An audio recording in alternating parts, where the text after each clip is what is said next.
Falcha. Welcome back. This is video two of our book, The Fearless Benjamin Lay. I hope you enjoyed video one. He is such a character, really admirable man. And let's just proceed. I don't want to make this video too long. I'm going to try to bring the book to its conclusion. It's a short book, as you can see. I'll try not to editorialize too much. Chapter 3, Philadelphia's Men of Renown. He looked forward to joining William Penn's holy experiment. They took an 11-week voyage from England, and he talked with the seamen from the slave ships. In 1739, Alexander Hamilton said of Philadelphia's Quaker merchants, "They will tell a lie with a sanctified, solemn face."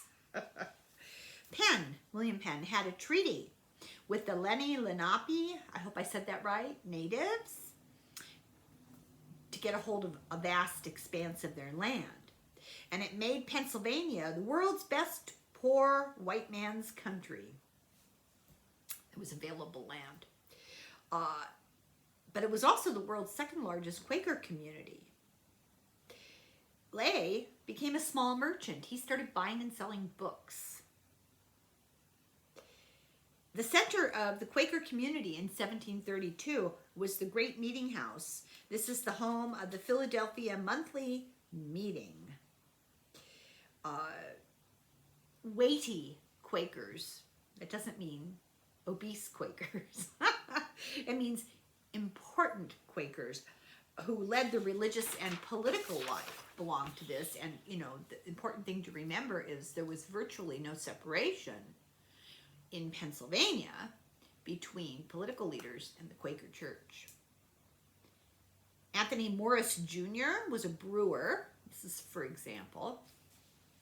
He owned taverns, real estate farms, granaries, mills, mines, businesses, wharves, a gigantic mansion.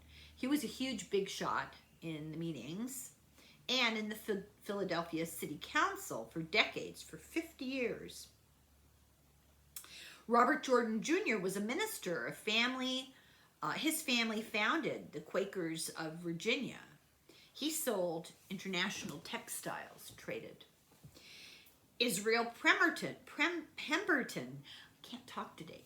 Israel Pemberton Sr., the son of founding Quakers, was apprenticed to the slave trade. He amassed a fortune trading with the West Indies. He was a big landowner in Pennsylvania and New Jersey. He was the clerk for the Philadelphia Meeting for more than 30 years. He was the head of a publishing house of Quaker Press and also in the Pennsylvania Assembly and the City Council. John Kinsey was the most powerful Quaker in America in the 1730s and 40s, and he was born in Philadelphia, moved to New Jersey, lived in New Jersey for a while. He studied law, he had a career in politics, and he was the Speaker of the New Jersey Assembly. He moved back to Philadelphia and became a member of the Pennsylvania Assembly. He clerked the Philadelphia Meeting from 1729 and was one of the Board of Overseers who screened publications. So, censorship. He was the leader of the Quaker oligarchy. His estate was called Plantation House. Kind of tells you what you need to know. He was the very pinnacle of the Quaker ruling class, both religiously and politically. Kinsey and Pemberton ran the communications that went back and forth between London and Philadelphia. Pemberton and Morris were trade partners. This is a very incestuous group we've got going on here. So those two were in business together for a very long time. They organized trading voyages and sold imported goods together. When Jordan died, John Kinsey took care of his estate, as well he should. He had allocated money to Jordan from the General Loan Office to buy a home. Israel Pemberton Jr. married Jordan's widow, Mary Stanbury Jordan.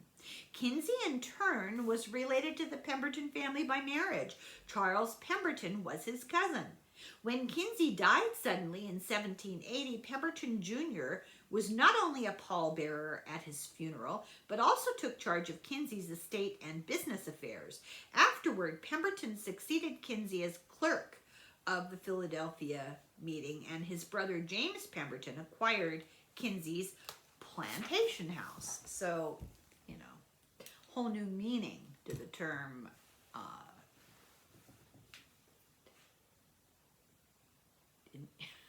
my mind just went blank. Incestuous. It's just kind of horrifying, really, when you think about how intricately bound together they were by business, religion, marriage, politics, just everything. Lay was shocked to discover that 1 out of 10 of these big shots, 1 out of every 10 was a slave owner. And in Philadelphia, they weren't as common slave owners as they were in Barbados, and they weren't as violent as they were, but he had been traumatized by this whole exposure to the institution of slavery in Barbados. There was an atmosphere of slave rebellion. There had been more than 80 slave rebellions between 1730 and 1742 on the Danish island of St. John's.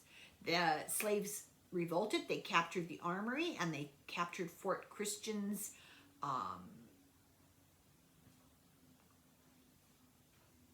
fort for 7 months in 1733. And in 1736 in Savannah, this is so interesting. I've talked about this before, that England emptied its debtors' prisons and concocted a whole bunch of misdemeanor kind of laws to be able to incarcerate people and then get rid of them by selling their indenture to the colonies. Well, in 1736 in Savannah, Irish indentured servants revolted in what was called the Red String Conspiracy to burn down and flee to the Native Americans.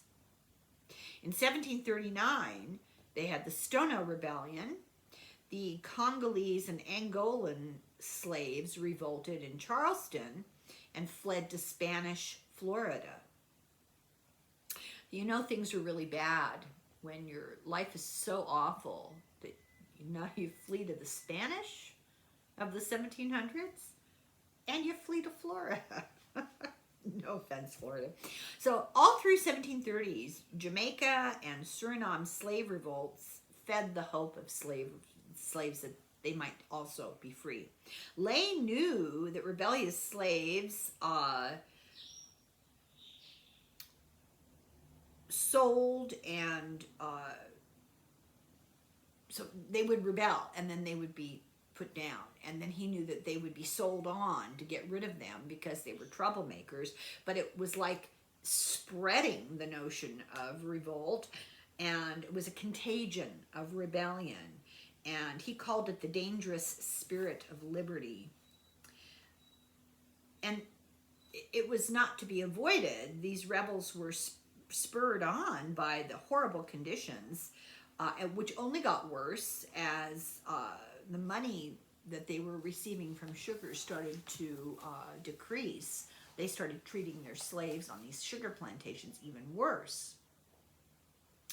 Also, this is so interesting, thousands of trained warriors in Africa had been captured either in war or just in general by enslavers and sold into slavery in the Americas. And these guys were serious fighters. They knew their stuff.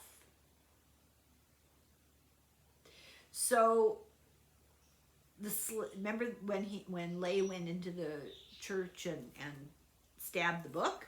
That sword he used, it wasn't just figurative. Every slaveholder feared the swords of the possible rebels.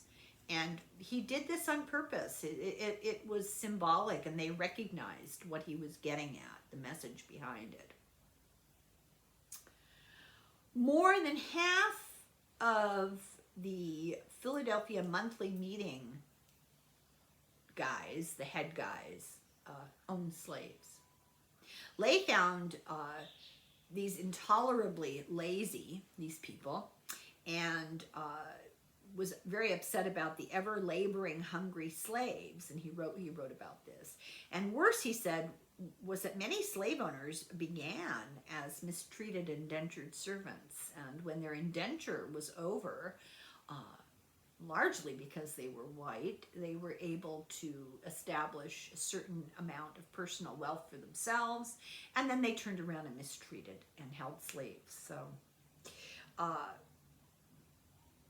and he said what was worst of all, is that they left their slaves as property in their wills to their terrible indulged children. He called it a hellish practice. He sought out like-minded abolitionist-type people. Ralph Sandiford, a merchant, he had written a brief experience of the practice of the times against slavery in 1729. The Quaker board refused to publish it. So he funded the publishing himself, and he gave it out for free because he wanted people to think about this. Sandiford, like Lay, was a seaman and an antinomian radical. He had sailed to the Indies, and he had been captured by pirates, and both foresaw the apocalypse, the day of wrath, coming for slave owners.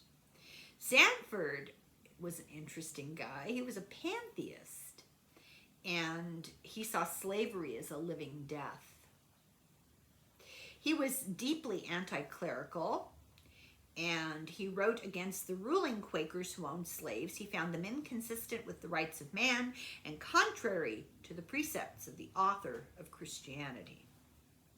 Sandiford exiled himself to a log cabin 9 miles from Philadelphia because of the persecution of his enemies. He died at the age of 40, and Lay said that oppression makes a wise man mad. So he became kind of a hermit because of people's resistance to his righteous anger. Lay defended his memory, Sandiford's memory, to Quakers decades after his death. He was still defending him to leaders who were critical of him. He ridiculed Quaker leaders as men of renown who would censure Sandiford even if we can't disapprove of a word for its undeniable truth. So you're supposed to be so smart, and you censure this man who's only speaking the truth. Lay was sad to see prominent Quakers of Philadelphia getting wealthy on slavery. He saw slave owning as the rich ministers as satanic. He saw their covetousness. I can't say this word today. Covetousness as greed and avarice, and the worst idol that even the devil set up in the world. Really interesting to me that in a time when people largely strove for creature comforts, and very much they sort of had that belief in, Jesus wants you to be rich. God rewards the wealthy and punishes the poor. Your riches are your reward from God, and your poverty is your punishment from God. And here were people standing up and saying, no, these people are worshiping false idols and quoting the Bible about materialism. The love of money being the root of all evil. the impulse to materialism, an almighty monster and chief of the 7 deadly sins. That the wealthy were masters of miserable, predatory behavior, and it was their nature. He asked God for the strength to make war with them, and he began to equate slavery with violence and private property. Now, this is a unique attitude, a unique perspective. Today, this seems obvious to most of us. But at this time, they didn't equate, they considered it the natural order of things based on the color of your skin. It's just insanity. Lay preached against slavery as a capital sin, and he began public protests of his guerrilla theater acts to shock people. For example, he took 3 large pipes into a meeting, and he broke each in the area of the women's ministry and the men's area and the congregation, and each blow of the pipe was to protest slavery's luxury, the slavers' luxury, and their poor health due to smoking. So he was rubbing in 2 different things there, because he was anti-smoking too. On a snowy day, he would stand in the gate of the meeting house with one leg and foot uncovered to just show suffering, to kind of draw their attention to human suffering.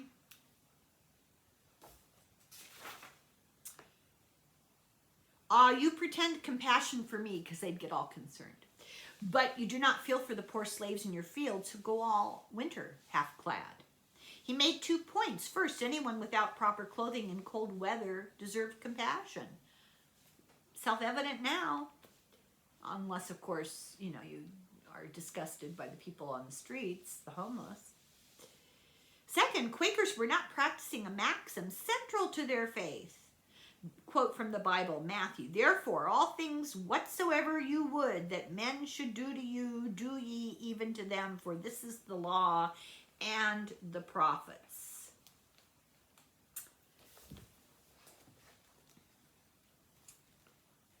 He refused to eat with prominent men. When he saw a slave in the house, if he got invited to eat with somebody he didn't know well and he discovered they had slaves, he wouldn't eat. And he'd tell them, "I'm not eating with you. You think you own these people. You're nuts." At the monthly meeting of friends, Benjamin was a diligent attendant. At that time, many members of the society were slaveholders. Benjamin gave no peace to anyone of that description. As sure as any character attempted to speak to the business of the meeting, he would start to his feet and cry out, "There's another Negro master." I'm just picturing this, it's wonderful. It's epic.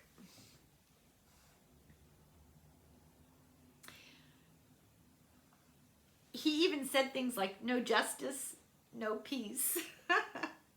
He attended all the places of public worship in sackcloth, and he stood and criticized sermons and often had to be carried out. Back in Colchester, the 2 meetings that were still fighting about Lay and his certificate and all these conflicts, they were carried their grievances to Philadelphia. So back in England, this was still a debate. How do we get rid of this guy? How do we write him off? And Philadelphia was urged by letter to spread the word to all the meetings in America about him. Robert Jordan, one of the rich guys, got his hands on the letter, and he was mad because Lay had berated him personally in a meeting. Jordan was a slaveholder. Sarah and Lay moved 8 miles out to Abington to friends because they needed a new certificate. Sarah died suddenly. Nobody knows the cause, but they had been very happy. They had 17 very happy years together. Anthony Morris, a big slave owner, wrote the Pennsylvania Slave Code, and John Bringhurst was given the job of certifying Lay. So these 2 guys who were pro-slavery were given the job of approving of Lay.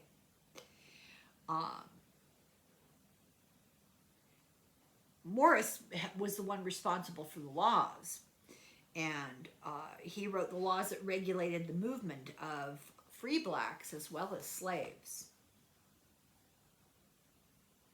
Interestingly, these Quaker pacifists, so proud of their pacifism as Quakers, were okay with state violence against black people. They revoked Lay's membership, but he fought back. He kept going to the meetings and he kept speaking out. He ramped up his attacks. He called the leading ministers and prominent slaveholding Quakers apostates to their faces in the middle of church. I mean, a meeting, he'd stand up and just start screaming this at them. For friends, all you that are ministers of Antichrist, whether in pulpits or galleries, you that are of the royal offspring of the king of the locusts and are creeping out of the bottomless pit a little to see what mischief you can do to mankind and service for your king Lucifer, who was and is now to you as the son of the morning, and to see what good you can get for your God, your bellies. He said this to the Quaker ministers.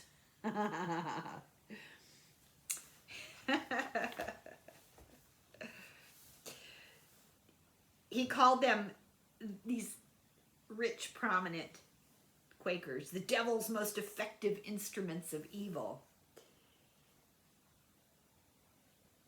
The Quakers ended up, this is great, they ended up forming a citywide constabulary, initially for the sole purpose of keeping Lay out of the meetings. Pemberton and Kinsey were assigned to write him out. And this is really an indication of how powerful his attacks were, how much it upset people that he was saying these things. They misrepresented the state of his paperwork from past conflicts and managed to get him kicked out of all meeting houses in America. His wife could stay, but he couldn't. And he accused them of causing her death directly by this. There's no confirmation of this. This was his fourth disownment, more than anybody else in the 18th century. He was called a man of strife and contention. Good kind of man to be. Chapter 4, how slave keepers became apostates. After his wife Sarah died, he started to write his book. And of course, like I said earlier, it was finally published by Ben Franklin. His book was pivotal. It broke through the status quo. It was the first thing published in the colonies that woke people up. He demanded abolition, and his was one of the first small voices that began the abolitionist movement. Thanks to him, I mean, he was really instrumental in beginning the abolitionist movement. We quoted a couple of different writers who had a few things to say, Vox, the French guy, and a couple of others, but this was really the moment. He said there was no compromise with wealthy slave owners, period. It was wrong. And his was one of the very first books, and puzzlingly, I think, in American history, I'd never heard of this guy, and I feel like I read a lot. I'd never heard of him. He's not well known. His book's hard to read, as I said. Benjamin Franklin was given the job of trying to make some sort of coherent sense to it. It's very hard to follow. But it follows his personal journey and his developing reasoning about the whole thing. It shows his courage to persevere despite overwhelming power against him. By the time the book was published, he was already controversial for his guerrilla theater and had problems with Quakers all over the place on 2 continents. And he was absolutely notorious. Even though he was sitting quietly and not speaking a word in a meeting, his presence caused a great bustle. He was seized and carried roughly out of the meeting. On another occasion, after he was tossed into the street on a rainy day, he returned to the main door of the meeting house, lay down in the mud, and required every person leaving the meeting to step over his supine body. Friends knew that if Benjamin walked through the meeting house door and encountered slaveholders, combustion would follow. He was aptly called a living stick of dynamite. He wrote the introduction to his book with an appeal to his dear friends, and he knew that many would be, friends meaning Quakers, and he knew that many would be opposed. The book is a stream of consciousness format, style, as are Quaker openings of spirit. So it's kind of constructed the way Quakers would speak in their meetings. They would stand up and spontaneously present what the Spirit moved them to, and that's how the book starts out. He admitted that he had no education and was not fit to write a book, and he had self-doubt. He called himself illiterate. He said that he prayed that a more educated person would contest his book, but it was called for by God. He had felt called by God. That maybe somebody with more education will disagree, but I feel called by God to tell the truth and to help deliver God's people from captivity. The timing of the book came when he was more and more isolated by the death of his wife, and his behavior also isolated him from the larger Quaker community. He wrote the book while living in a cave. And the format of commonplace books, this is sort of a style of book construction. They're like multi-purpose scrapbooks, and this is what this was, of facts, sayings, observations, ideas, references to readings that he had made, his own personal serious study of theology, history, and philosophy, all put together in this book. More than 200 books were in his cave. John Milton and Locke kept commonplace books. So I don't know, it's kind of a little bit like doing a diary or a journal or a memory board. Is that what that's called? Anyway, it had 277 very eclectic pages. He included biblical passages, pieces of autobiography, personal reflections, letters he had written to friends, notes on history, summaries of, and observations on books he had read, and most importantly, arguments against false ministers and slavery, especially as those two themes reflected his own struggles within the Quaker community. Benjamin's sources for these items were as wide-ranging as the entries themselves. They drew on experience, conversations with people of all kinds, sea yarns, dozens of books, oral histories, and popular memory.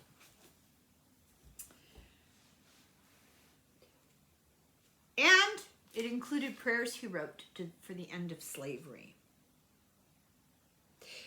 He compares the negative reaction of Quakers to abolition to the way that Quakers were treated in England and New England during the period of time where they were persecuted. This book of his is full of subversive humor. He spoke as slaves. He'd spoken with, in their own vernacular, their own dialect. And that was a unique glimpse. It's interesting to read his stuff because you get to see how, I mean, think about it. These people spoke wide varieties of African dialects and languages and suddenly were plopped down in the colonies where they spoke kind of a weird Elizabethan English. And can you imagine?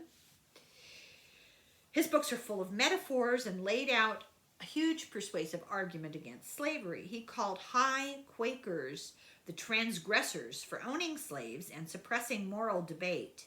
He liked to quote the prophets. He said there were 4 kinds of Quakers. The strong abolitionists, who were small and growing and who spoke out, and that they should unify. They were opposed but silent, These are the Quakers who were opposed to slavery but silent.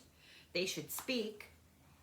The Quakers who put up with it or supported it, and they should convert. And the rich slave owners and traders, and we should drive them out.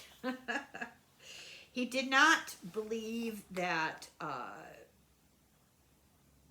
any slavery should exist, and he wanted to drive it out of Quakerism and revive Quakerism to holiness. The older generation of Quakers tended to be pro-slavery and rich, and Lay appealed to the young activists, and I think we should take a chapter from his book, literally and figuratively. He realized the old ones were entrenched, reaping the benefits of this terrible institution. Remember that I said that the day that he plunged the sword into the book and the juice that looked like blood sprayed over the congregation, there were young people, children, in that audience, that meeting. And later in life, they became abolitionists because of that day. And he realized that he could get to the young. He believed the original Quaker founders, several generations back, would have opposed slavery, and he believed that the silent Quakers were pragmatists, and boy, can we relate to that or what? It's true that real Quaker attitudes were not often written down. They were self-censored because Quakers were afraid of the elders of the church. In 1709, the Board of Overseers began formal surveillance and censorship. It was strict. Lay's book actually preserved the oral culture of the Quakers, because it was much stream of consciousness. He was accused of trying to form a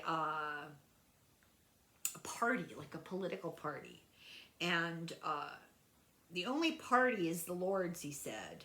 But he was intentionally polarizing. He did keep a map of Quaker abolitionists in his head so that nobody could read it, and used it to his advantage to stir people up. He got them to coordinate with him. He sent out abolitionist ministers that he knew to speak at meetings.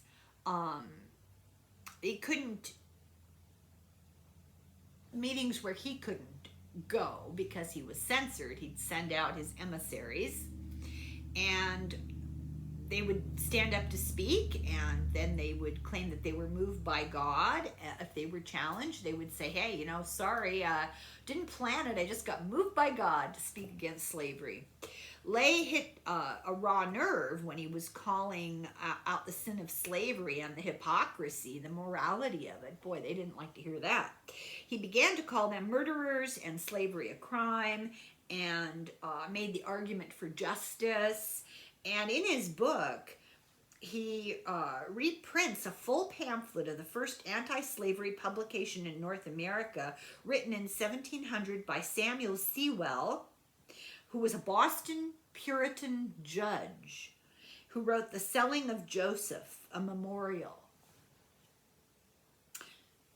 to stir up abolitionist sentiment. Lay said slave owners were in league with the devil, that they should be stripped of all religious and political power. No wonder he was popular. And he made this attack on the ruling class of Pennsylvania, many of whom were in the assembly. He called them out by name, and this enraged them. And he made the statement, this is great, that poor people are mad because they can't afford slaves. They would just laugh at him when he made his rants, and they would ridicule his disability, but they didn't like to have their names called out in public. His book was very religious, much steeped in the Bible. The Bible is a layer of code in his book, especially the book of Revelation, which was a fierce critique of imperial power and a promise that Jesus would triumph over persecution. Very much a battle of good and evil. And there's a deep interpretation of this book of Revelation in Lay's book. He drew lines between the prophecies of God's vengeance to enslavers like John Kinsey. No wonder he's popular. He was the chief judge, he felt, and as such he wrote the official disavowal of lay, this John Kinsey. He was a big shot. He was powerful politically in the legislature, as well as being a jurist and judge, and then a big shot in the religion. And he officially denounced lay from the pulpit and everywhere. Chapter 5, Books and a New Life. In 1738 was when he stabbed the book with the sword, and when he published his own book. And he continued to go to meetings and continued to speak out. He was a huge bibliophile. He bought and sold books for many, many years, and it was an autodidact. He read all the time. He built a personal library. He owned the best collection of early Quaker writing in Pennsylvania. He often went to schools to talk and to give books out free to children. He had published a list of books he thought important enough to bring to Pennsylvania when he and Sarah moved from London. He had an extensive bibliography in his book of what books he thought were important. When he died, there was an extensive inventory of his books done, and several of his own left from his own library survive today. He was an unconventional thinker who drew on the works of a broad range of writers to inform his concept of a new revolutionary way of life.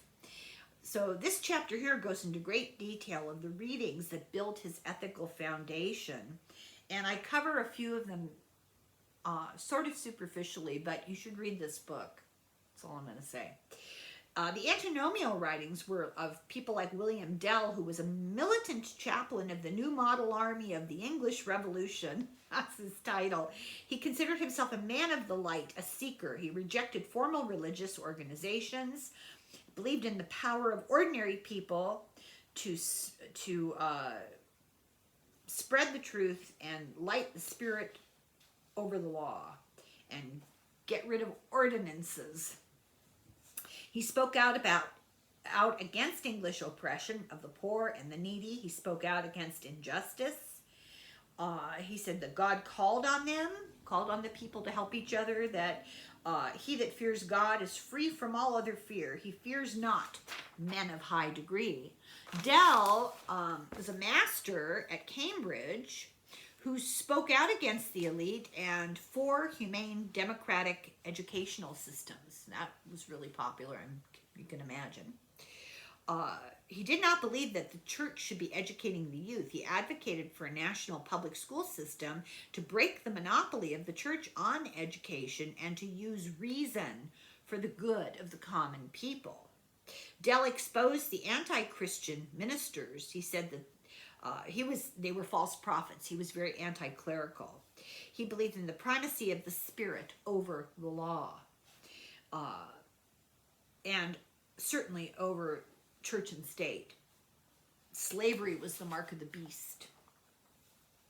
Then Lay was also influenced by Cynic philosophy. Lay was a serious reader of ancient philosophy, and some of his favorites were the Cynics that were founded by Diogenes around 412 to 323 BC in Athens. And his ideas were carried all the way into 5th century Rome. For example, Socrates gone mad. Socrates was engaged in subversive public acts. His philosophical ideas, he believed, had to be embodied in public acts. Very hermetic philosophy that doesn't do any good just to think about it. You have to act on it. Socrates lived outside. He slept in a ceramic jar, a big gigantic ceramic jar. He walked everywhere he went. He didn't believe in using animals. He also ate only vegetables, drank only water, and thought that the simple life was a matter of principle for him. He rejected Greek nationality and called himself cosmopolitan. a citizen of the cosmos. I love that. Alexander the Great was a big influence. Ask of me what thou wilt. He was, he saw Diogenes sunbathing and wanted to talk to him. And Diogenes says, just don't stand between me and the sun. There are 5 values at the center of cynicism, and the first is parrhesia. We talked about that already. Free, frank, blunt, candid speech, an indifference to worldly authority.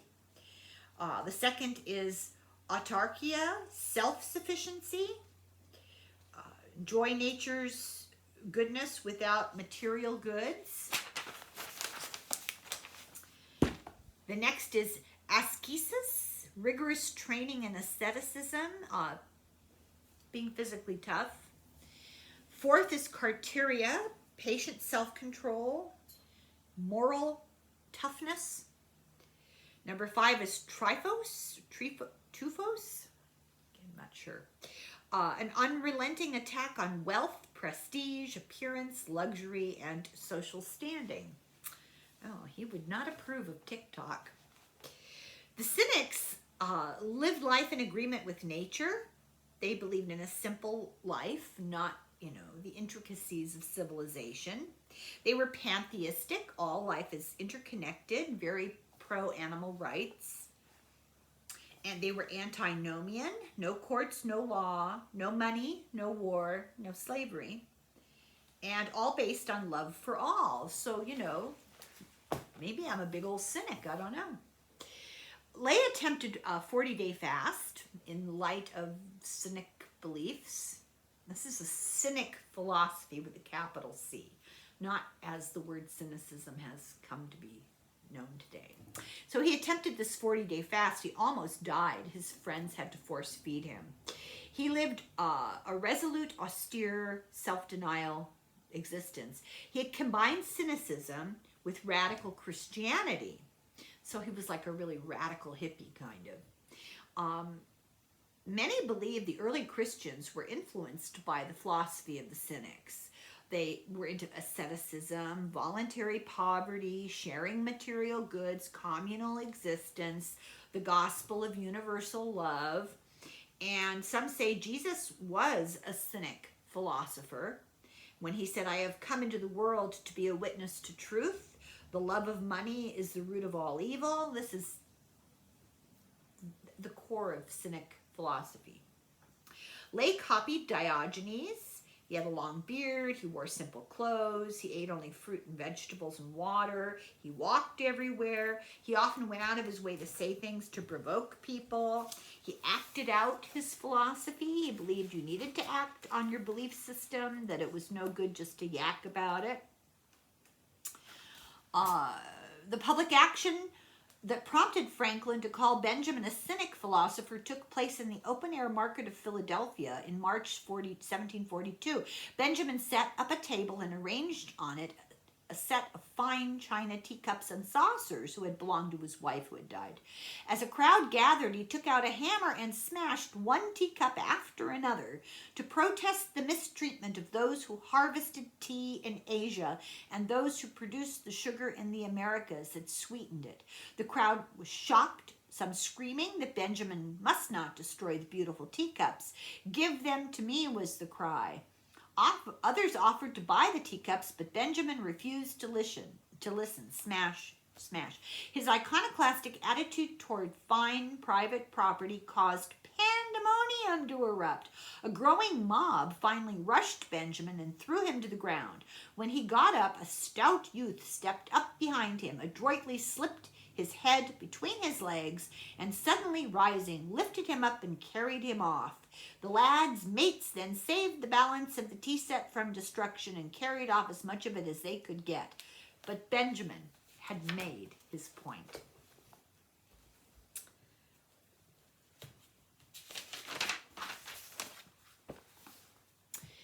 He met George I, he met George II, and he gave both anti-clerical pamphlets written by John Milton. The liberty of the press. He hung out with Benjamin Franklin at his press, and he was interested in other objects connected with civil society and the welfare of man. People must oppose arbitrary power by speaking and writing the truth in the best cause of liberty. He was really into the liberty of the press, and he really supported his friend Benjamin. Of course, he had been oppressed by the board of the Quakers who refused to publish him. He saw censorship in action. The Way to Happiness, his favorite writer was a guy called Thomas Tryon. They lived very parallel lives. Tryon was not a Quaker, but he embraced the ideals of abolition, nonviolence, simplicity, temperance, no war, and prevent animal cruelty. Pythagoras said that war was the result of human cruelty to animals. It's very interesting. I never knew that before. In The Merciful Man, this is a quote, the merciful man is merciful to his beasts, is what Pythagoras said. Tryon was also a vegetarian and a pantheist. Animals were fellow citizens of the world. They had natural rights the way people did.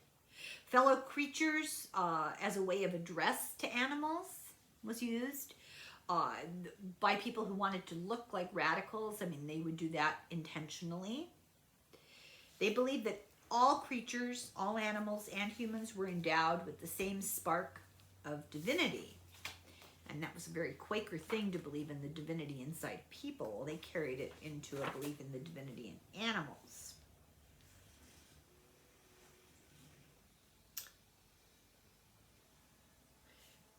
Pythagoras said, as long as man continues to be the ruthless destroyer of lower living beings, he will never know health or peace. For as long as men massacre animals, they will kill each other. Indeed, he who sows the seed of murder and pain cannot reap joy and love. Here were the ancient origins of ideas that Benjamin held dear. Vegetarianism was actually big in the English Revolution.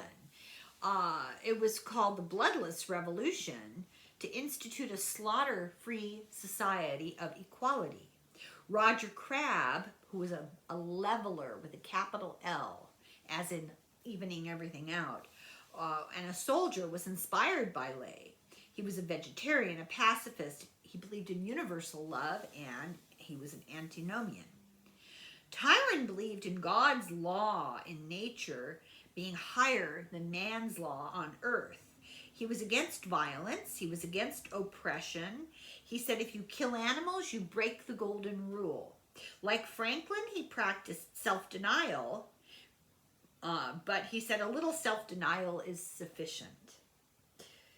And he also retired to the countryside. There was a kind of a back-to-nature movement going on here. Lay combined the words of Dell, the Cynics, Pythagoras, Tryon, and before Sarah died, they moved back to the land. In 1734, they went to Abington, 8 miles north of Philadelphia. That was land taken from the Lenni Lenape in a non-violent acquisition by Penn, but cheating them nevertheless. Was the only treaty that Christians made with Indians, Native Americans, that they didn't actually break later. The Quakers there created York Road, which went all the way to New York. Lay did not buy the land. He just lived on the land of a friend. He tried to live outside the market economy. He built his own house near a spring house. That was actually an extension of a natural cave. He made only flax clothes that he spun and wove and cut and sewed himself. He planted fruit and nut trees. He had beehives. He grew a garden. He was almost a vegan. He did drink milk. He opposed the death penalty, even for animals. He boycotted anything from slave labor. He used to tell people that sugar was made with blood. He lived in agreement with nature, and he was very ecologically aware. He did not use money. The core of his life was Christian asceticism, spiritual strength through self-denial. He believed we could recapture our innocence that we had before the fall of Adam. He wanted to abolish all exploitation and oppression, and he called his life and his home the New Jerusalem. And chapter 6, Death, Memory, Impact.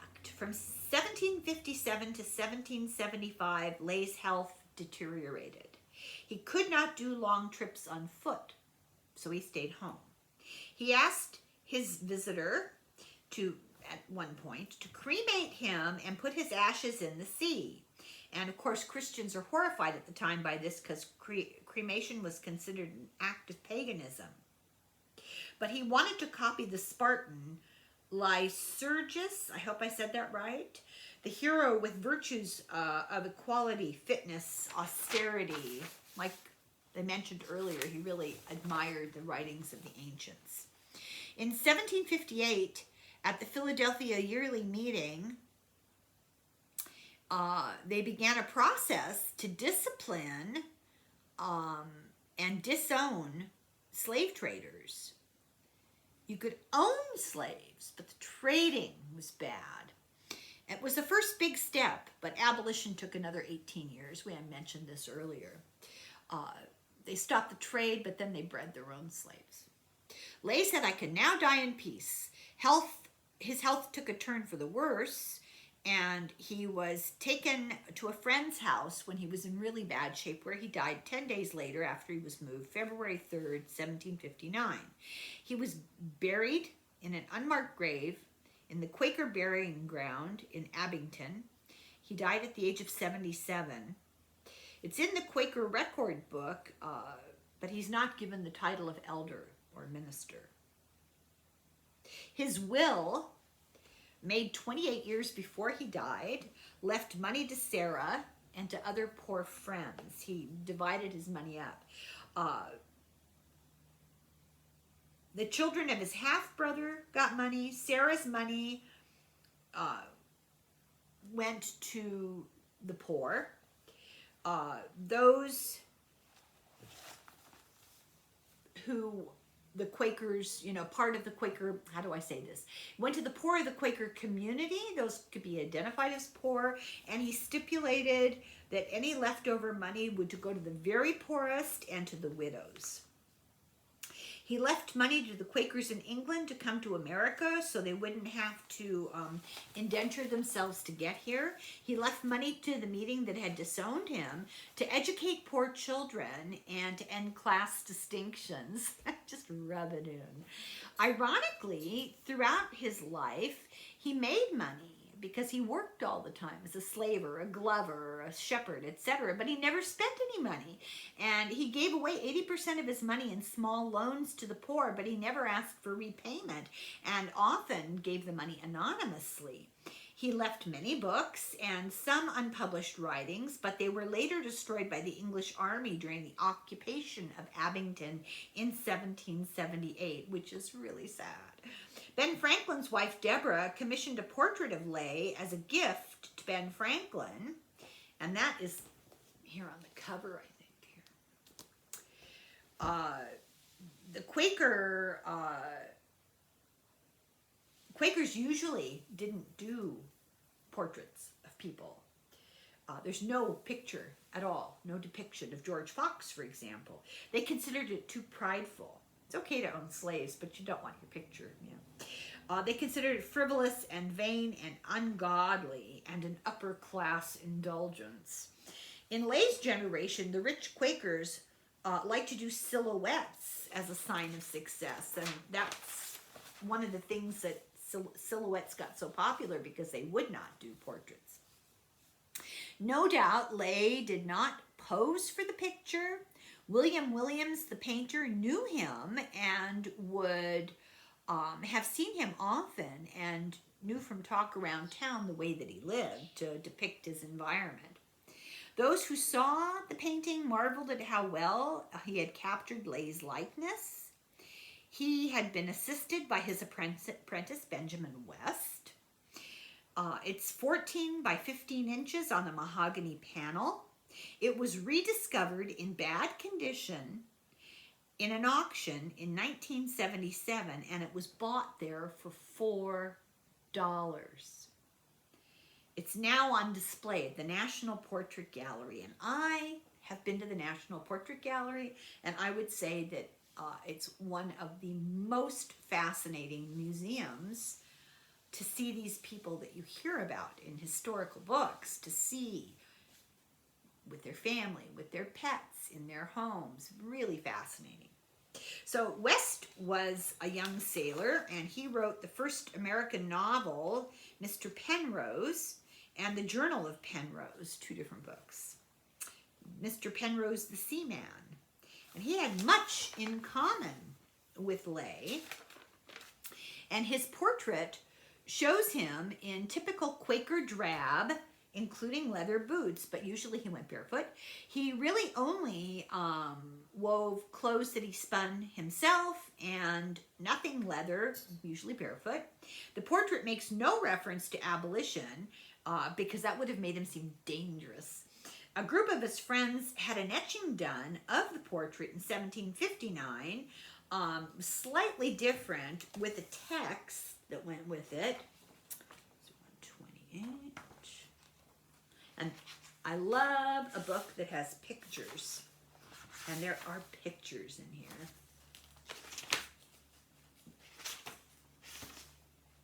Benjamin Leigh, this is the etching, and then this is what it says under it. Lived to the age of 80, in the latter part of which he observed extreme temperance in his eating and drinking. His fondness for particularity in dress and customs at times subjected him to the ridicule of the ignorant, but his friends who were intimate with him thought him to be an honest, religious man. So it alludes to much because the slave owners were the ones who ridiculed him. So this was a dig at them. It was a popular engraving in many houses in Philadelphia, and it was reprinted often. With the growth of the abolition movement, it became kind of like an icon. And eventually it was added to the book in his, added to it was the book in his hand called African Emancipation. And a copy of the painting hangs in the Bristol Museum in England. When he died, only Anthony Morris, the brewer, was left of the men of renown. Jordan, Kinsey, Pemberton, they were all dead. Their families were fabulously wealthy. They retired to the countryside, which provided a better rooting bed for lineally descended oligarchies. They found that Kinsey had been embezzling. Pemberton's son tried to cover it up. It was a huge scandal. It proved Leigh's warning that they would finally see the mark of the beast on these men, and as soon as these guys died, abolition became a Quaker cause, and largely because their children picked up the banner. It's hard to evaluate his impact on abolition because his opponents went so out of their way to suppress him. They denounced his publications after Franklin agreed to publish them. They expelled him unjustly. They did not record his words in official Quaker records. They gave him no credit. And even years later, some prominent Quaker abolitionists were put off by his confrontational tactics and criticized his manner. Historians marginalized him, but abolition in the Quaker Church was bottom up, not led by the heads of the church for a very long time. They got the credit for it, but it was bottom up. Leigh's activism began a profound shift in attitudes, and it changed the hearts and minds of the younger generation of the 1730s and 1740s. His endless agitation was slowly but profoundly effective on the Quaker involvement in the slave trade. How? Well, first, his book was the 4th major anti-slavery publication ever in North America, the longest and the most radical. It's hard to read. It has not been, was not republished until 1969. He gave it free to next generation rich sons of leaders. So he planted the seed with his book. They saw him in action. He made sure they each got a copy of the book. They became famous abolitionists.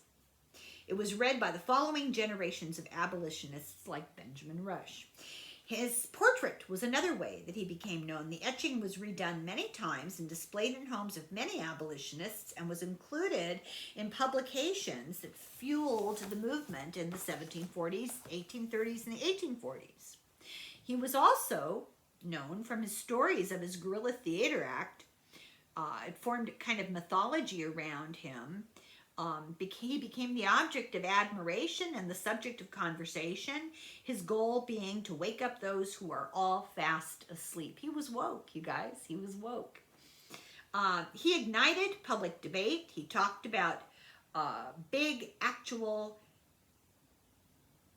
he was talked about by big important people, actual witnesses, people who had been there when he did it for decades. And remember that the meeting that he did, the blood thing, was a very important yearly meeting of all the top families. He kept the message alive. And finally, his life, which was a model. Quakers were told to let your lives speak, be a sign to the people. He walked the walk. He was an example to all, and he was emulated by some. Because he was as extreme as he was, the more mainstream effects of the next generation could take effect. You know, it's like bringing the right wing closer to the center by being extremely left wing and draws everything to you. Lay roused the torpor of the human mind. This is the quote about him. I'm going to go a little long here. I have only a few more pages to go, so bear with me. His great gift was his genius as an agitator. He accepted no neutrality, and he forced the Quakers out of complacency.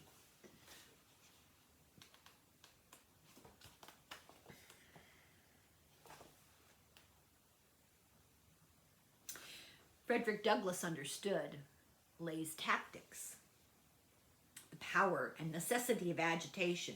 Frederick Douglass in 1857 said, "Those who profess to favor freedom and yet depreciate agitation are people who want crops without plowing the ground.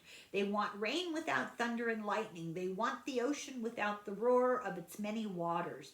The struggle may be a moral one, or it may be a physical one, or it may be both, but it must be a struggle. Power concedes nothing without demand. It never did, and it never will." One of the reasons why I made the video the other day about the new suppressive laws in England that don't allow demonstrating. Perfect example.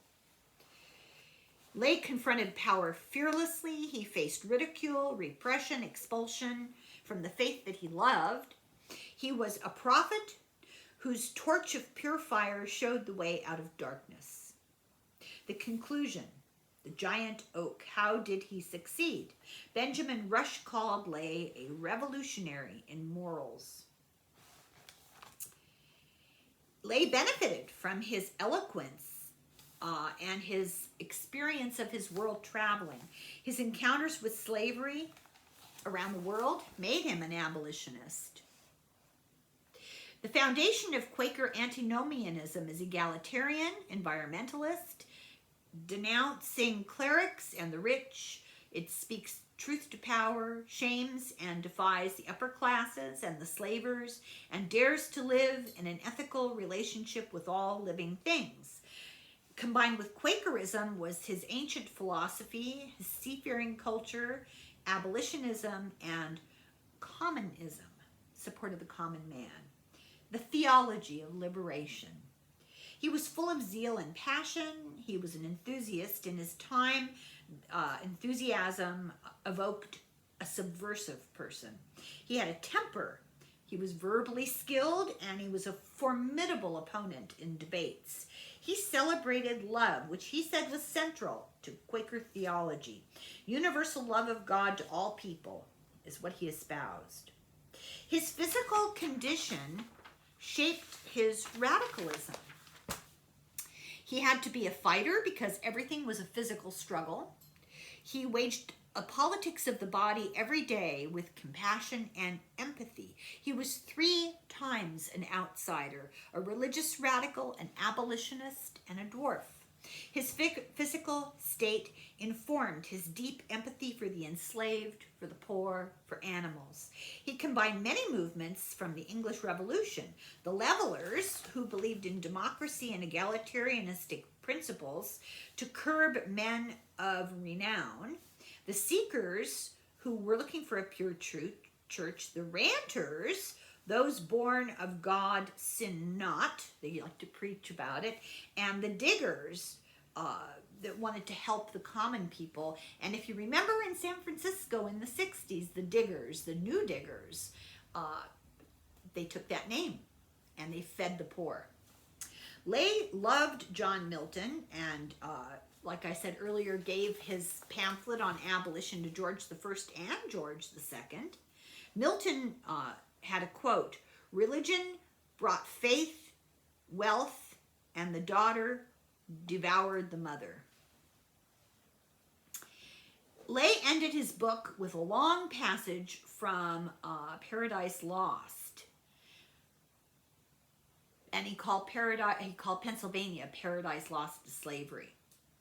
He spoke of the danger of false ministries and false teachers and the corruption of the power of lucre, money, and ambition. On the defeat of the English Revolution, the Ranters and the Quaker Edward Burroughs said,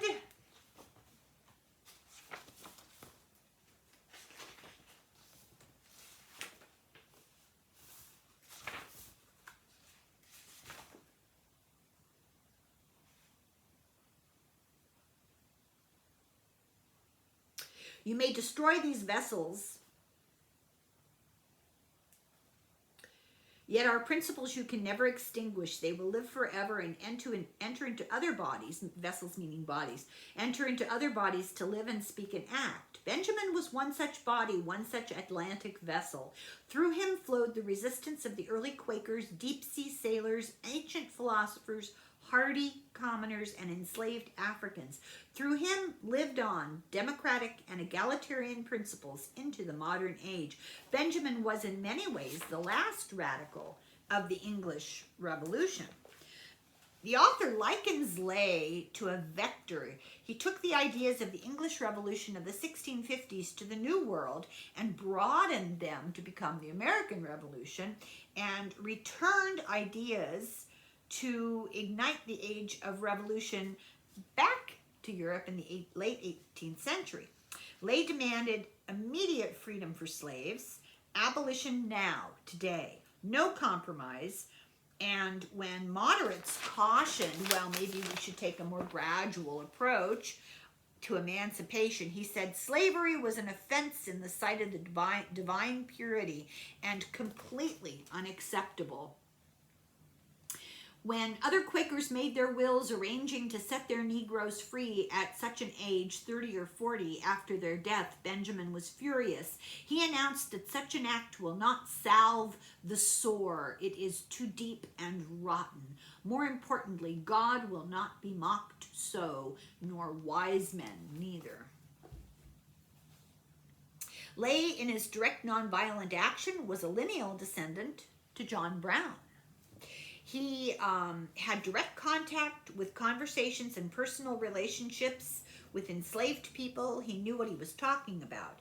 He kept the 6-year-old son of neighbors to show them what, he kidnapped this kid, to show them what it felt like for parents to have their child enslaved.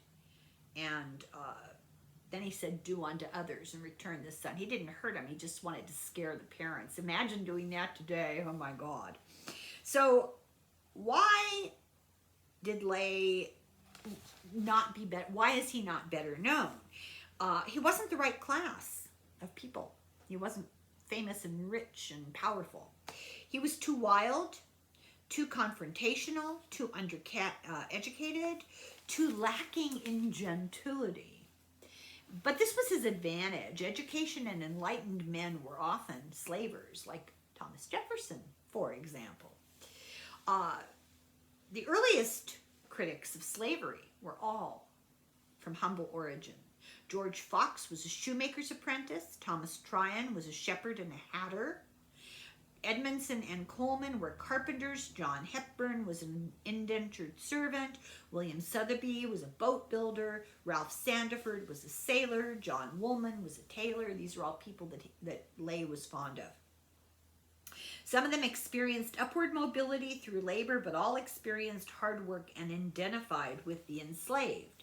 And he's also not known because he was deformed in both mind and body. He was ridiculed and dismissed. He was called the Little Hunchback by historians. He was called a deviant personality.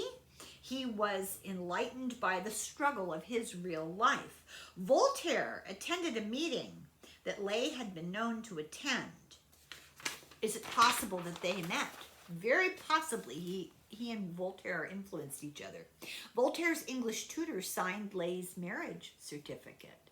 Another connection. Lay embodies a new genealogy of anti-slavery, a movement of common people, not just Enlightenment elites. Lay shifts the abolition origins back to radical thought of the English Revolution. He planted antinomian seeds into the world's first modern social movement, abolition. He anticipated William Blake. Blake drew from Muggletonians, which is a branch of the ranters who wanted, pure church. Lay was prophetic about our time. He said, and this is a quote, "Slave keeping would be a long, destructive burden." That's the message of the 1619 Project.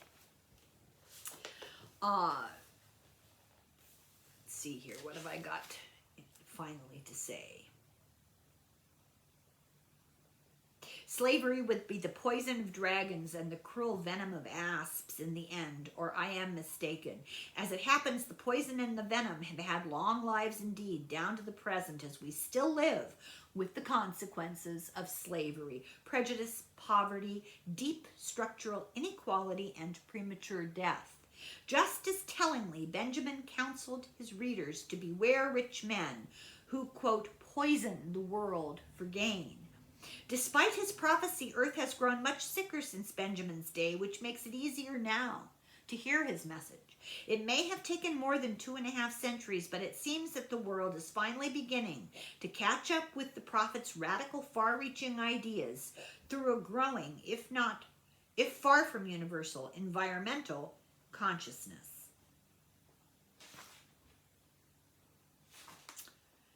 Benjamin Lay was, in sum, a class-conscious, gender-conscious, race-conscious, environmentally conscious, vegetarian, ultra-radical.